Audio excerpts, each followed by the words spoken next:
Welcome to Bengali exam study.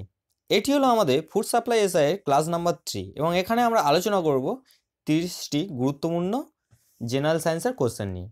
তো ভিডিওটি তোমরা পুরোটা দেখো, আশা করি খুবই হেল্পফুল হবে। এবং আমাদের আগের জেনারেল সায়েন্সের ভিডিওগুলি তোমরা যদি না দেখে থাকো অবশ্যই ভিডিওগুলি দেখে নেবে, আশা করি সেগুলোও খুবই হেল্পফুল হবে এবং সেই ভিডিওগুলির লিঙ্ক আমি তোমাদেরকে ডেসক্রিপশানে দিয়ে দেবো। চলো আজকের আলোচনা শুরু করা যাক। প্রথমে আমরা দেখে নেব লাস্ট ভিডিওর কোশ্চেনের অ্যান্সারগুলি।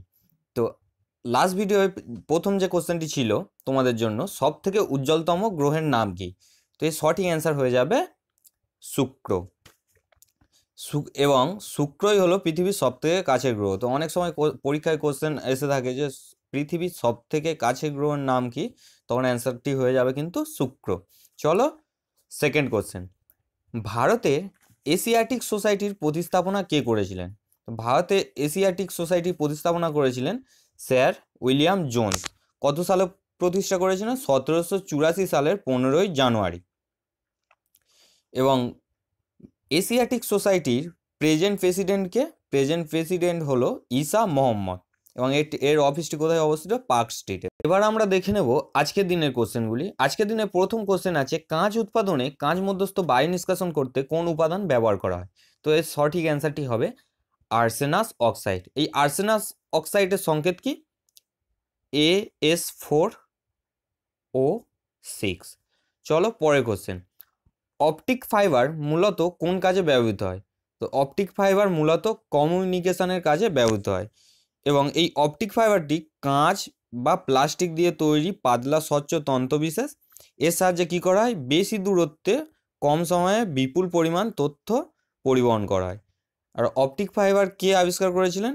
নরেন্দ্র সিং কাপানি। কত সালে? 1952 সালে। নেক্সট কোশ্চেনটি আছে, খুবই ভালো কোশ্চেন। কাঁচ উৎপাদনের প্রধান উপাদান কি? কাঁচ উৎপাদনে প্রধানত যে উপাদানটি ব্যবহার করা হয় সেটি হলো বালি ও সিলিকেট। নেক্সট কোশ্চেনটি হলো, ক্লোরোফিলে অবস্থিত ধাতব মৌলটির নাম কি? তো ক্লোরোফিলের যে ধাতব মৌলটি অবস্থিত তার নাম হলো ম্যাগনেসিয়াম। ম্যাগনেসিয়ামের ফর্মুলা কি? Mg। এবং এর পারমাণবিক সংখ্যা কত? এর পারমাণবিক সংখ্যা হলো 12। চলো পরের কোশ্চেন। বায়ুমণ্ডলের চাপ মাপা হয় কোন যন্ত্রের সাহায্যে? বায়ুমণ্ডলের চাপ মাপা হয় ব্যারোমিটারের সাহায্যে। এই ব্যারোমিটার কে আবিষ্কার করেন? এই ব্যারোমিটার আবিষ্কার করেন ইভাঙ্গালিস্টা টরিসেলি। কত সালে? 1643 সালে। আরেকবার বলছি, ব্যারোমিটার আবিষ্কার করে ইভাঙ্গালিস্টা টরিসেলি 1643 সালে। চলো পরের কোশ্চেন। সালোক সংশ্লেষ কোন ধরনের বিক্রিয়া? তাপমোচী না তাপশোষী? তো সঠিক অ্যান্সারটা হবে তাপশোষী বিক্রিয়া এবং শ্বসন হলো আমাদের তাপমোচী বিক্রিয়া। চলো পরের কোশ্চেন। ভূপৃষ্ঠে সর্বাধিক পাওয়া ধাতুটির নাম কি? তো ভূপৃষ্ঠে সব থেকে বেশি যে ধাতুটি পাওয়া যায় সেটি হলো অ্যালুমিনিয়াম। এই অ্যালুমিনিয়ামের সংকেত হলো Al এবং এর পারমাণবিক সংখ্যা কত? এর পারমাণবিক সংখ্যা হলো 13। এবং অ্যালুমিনিয়ামের আরও দুটি গুরুত্বপূর্ণ কোশ্চেন এখান থেকে জেনে নেবো যে অ্যালুমিনিয়ামের গলনাঙ্ক ও স্ফুটনাঙ্ক কত? অ্যালুমিনিয়ামের গলনাঙ্ক হলো 933 কেলভিন এবং স্ফুটনাঙ্ক কত? স্ফুটনাঙ্ক হলো 2792 কেলভিন। নেক্সট কোশ্চেনটি হলো, ট্রানজিস্টার তৈরিতে কোন মৌলের ব্যবহার হয়? তো এর সঠিক অ্যান্সারটি হয়ে যাবে সিলিকন ও জার্মেনিয়াম। এবং এই ট্রানজিস্টার কে আবিষ্কার করেন? ট্রানজিস্টার আবিষ্কার করেন মোট 3জন ব্যক্তি। এই 3জনের নাম কি কি?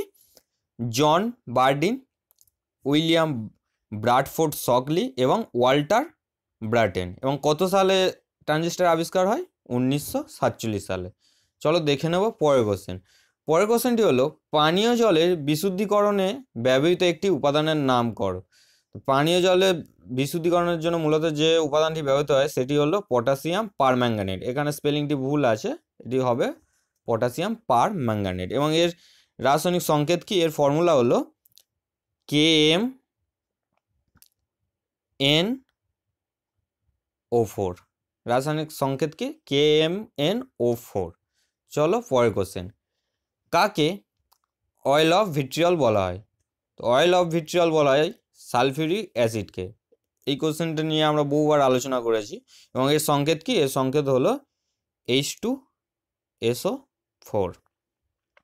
চলো পরের কোশ্চেন, অ্যামালগাম তৈরিতে কোন মূল উপাদানের সঙ্গে অপর ধাতু মেশানো হয়? তো এর সঠিক অ্যান্সার হবে পারদ। এই অ্যামালগাম কি? যখন কোনো ধাতুকে পারদের সাথে মেশানো হয় নরম করার জন্য, বা কোনো ধাতু পারদের সাথে মিশিয়ে নরম করা হয়, তখন ওই মিশ্রণটিকে অ্যামালগাম বলে। তো দেখে নেব পরের কোশ্চেন, লাফিং গ্যাস হিসেবে কোন গ্যাস ব্যবহৃত হয়? তো আমরা জানি লাফিং গ্যাস কাকে বলা হয়। লাফিং গ্যাস নাইট্রাস অক্সাইডকে বলা হয়। নেক্সট কোশ্চেন আছে, ইলেকট্রোম্যাগনেটিক ফিল্ড কে আবিষ্কার করেন? তো ইলেকট্রোম্যাগনেটিক ফিল্ড আবিষ্কার করেন মাইকেল ফ্যারাডে। কত সালে আবিষ্কৃত করেন? 1831 সালে।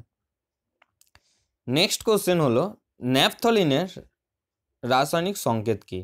তো ন্যাপথলিনের সংকেত হলো C10H8।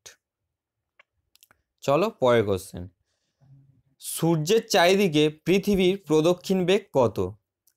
তো সূর্যের চারিদিকে পৃথিবীর প্রদক্ষিণ বেগ হলো 30 কিলোমিটার পার সেকেন্ড। নেক্সট কোশ্চেনটি হলো, হাইগ্রোমিটার কি মাপতে সাহায্য করে, বা হাইগ্রোমিটার যন্ত্রের সাহায্যে কি মাপা হয়? হাইগ্রোমিটার যন্ত্রের সাহায্যে বাতাসের আর্দ্রতা পরিমাপ করা হয়। চলো পরের কোশ্চেন, ভারী জলের ব্যবহার কোথায় সব থেকে বেশি করা হয়? ভারী জলের ব্যবহার সব থেকে বেশি হয় নিউক্লিয় পাওয়ার জেনারেশন প্ল্যান্টে। এবং বারবার পরীক্ষা এই প্রশ্নটা এসে থাকে যে ভারী জলের সংকেত কি? তো ভারী জলের সংকেত হবে D2O। ভারী জলের সংকেত কি? D2O। চলো পরের কোশ্চেন, ইলেকট্রন কে আবিষ্কার করেন? তো জে থমসন ইলেকট্রন আবিষ্কার করেন কত সালে? 1897 সালে। নেক্সট কোশ্চেন হলো, আফিং গাছের কাঁচা ফলে প্রাপ্ত উপাক্ষারের নাম কি? তো সঠিক অ্যান্সারটি হয়ে যাবে মরফিন। এবং তোমরা আমাকে জানাবে যে কুইনাইন কোন গাছ থেকে পাওয়া যায়। তো এর অ্যান্সারটি তোমরা এখনই আমাকে কমেন্ট বক্সে জানাও। চলো দেখে নেব পরের কোশ্চেন, জেনেটিক কোডের আবিষ্কর্তার নাম কি? তো জেনেটিক কোড কে আবিষ্কার করেন? ডক্টর খোরানা এবং নীরেন বার্গ। কে আবিষ্কার করেন? ডক্টর খোরানা এবং নীরেন বার্গ। চলো পরের কোশ্চেন, ক্যালামাইন আকরিকটি কোন মৌলের? তো জিঙ্কের আকরিক হলো ক্যালামাইন।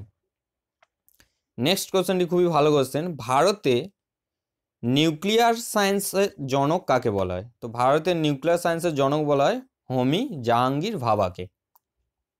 চলো পরের কোশ্চেন, কম্পিউটারে বহুল উচ্চারিত ইউপিএস এর পুরো নাম কি? তো আমরা সবাই ইউপিএস শব্দটির সাথে পরিচিত। তো এই ইউপিএস এর ফুল ফর্ম হলো আনইন্টারাপ্টেবল পাওয়ার সাপ্লাই। তো এর ফুল ফর্ম কি? আনইন্টারাপ্টেবল পাওয়ার সাপ্লাই। চলো পরের কোশ্চেন, সোনার অলংকার তৈরিতে খাদ হিসাবে কি মেশানো হয়? তো সোনার অলংকার তৈরিতে খাদ হিসাবে মেশানো হয় তামা। নেক্সট কোশ্চেনটি হলো খুবই পপুলার কোশ্চেন, প্রায় পরীক্ষায় এসে থাকে, লোহিত রক্তকণিকার জীবনকাল কত বা আয়ুষ্কাল কত? তো লোহিত রক্তকণিকার আয়ুষ্কাল হলো 120 দিন। চলো পরের কোশ্চেন, কোন প্রাণীর হৃৎপিণ্ড দুটি প্রকোষ্ঠে বিভক্ত? তো সঠিক অ্যান্সার হয়ে যাবে মাছের। বা এ কোশ্চেনটি উল্টোভাবেও আসতে পারে, মাছের হৃৎপিণ্ডে কটি প্রকোষ্ঠ আছে? তখন অ্যান্সার হয়ে যাবে 2টি। চলো পরের কোশ্চেন, মাস্টার গ্ল্যান্ড কাকে বলে? তো আমরা সবাই জানি এর অ্যান্সারটি মাস্টার গ্ল্যান্ড বলা হয় পিটুইটারি গ্রন্থিকে। নেক্সট কোশ্চেনটি হলো, এক্স রশ্মি কার মধ্যে দিয়ে যেতে পারে না? তো এর সঠিক অ্যান্সারটি হবে কি? হাড়ের মধ্যে দিয়ে এক্স রশ্মি যেতে পারে না। তো হাড়ের মধ্যে দিয়ে এক্স রশ্মি যেতে পারে না বলেই আমাদের শরীরের কোনো হাড় ভেঙে গেলে আমরা এক্স রে পরীক্ষা করে থাকি। চলো পরের কোশ্চেন, পিরিয়ডিক টেবিলে মৌলগুলিকে কোন তত্ত্বের ভিত্তিতে সাজানো হয়েছে? তো এর সঠিক অ্যান্সার কি হবে? সঠিক অ্যান্সার হবে পারমাণবিক সংখ্যার ভিত্তিতে। নেক্সট কোশ্চেনটি হলো খুবই ভালো প্রশ্ন, বারবার আমরা এই কোশ্চেনটি আলোচনা করেছি আগেও, যে কোন অ্যাসিড খাদ্য পরিপাকে সাহায্য করে? তো সঠিক অ্যান্সারটি হবে হাইড্রোক্লোরিক অ্যাসিড অর্থাৎ HCl। এরপরে আছে আমাদের কোশ্চেন অফ দ্য ডে দুটি কোশ্চেন। তো আগের দিনের ভিডিওতে তোমাদেরকে যে কোশ্চেন দুটি করেছিলাম, অনেক বন্ধুরাই ওর কোশ্চেন দুটির অ্যান্সার আমাকে কমেন্ট বক্সে জানিয়েছে, আমি খুবই খুশি। তো আজকেও আশা করছি কোশ্চেন দুটির অ্যান্সার তোমরা সবাই আমাকে কমেন্ট বক্সে জানাবে। তো প্রথম কোশ্চেনটি হলো হিমোগ্লোবিনে প্রাপ্ত যৌগটির নাম কি, এবং সেকেন্ড কোশ্চেন হলো ভিটামিন বি এর রাসায়নিক নাম কি। তোমরা অবশ্যই কোশ্চেন দুটোর অ্যান্সার আমাকে কমেন্ট বক্সে জানাবে। ভিডিওটি যদি তোমাদের ভালো লাগে অবশ্যই লাইক ও শেয়ার করবে, এবং এখনও যদি না আমাদের চ্যানেলটি সাবস্ক্রাইব করে থাকো অবশ্যই সাবস্ক্রাইব করে নেবে, আর আমাদের লেটেস্ট ভিডিওর আপডেট পেতে পাশে থাকা বেল আইকনটিতে অবশ্যই ক্লিক করে দেবে। ধন্যবাদ।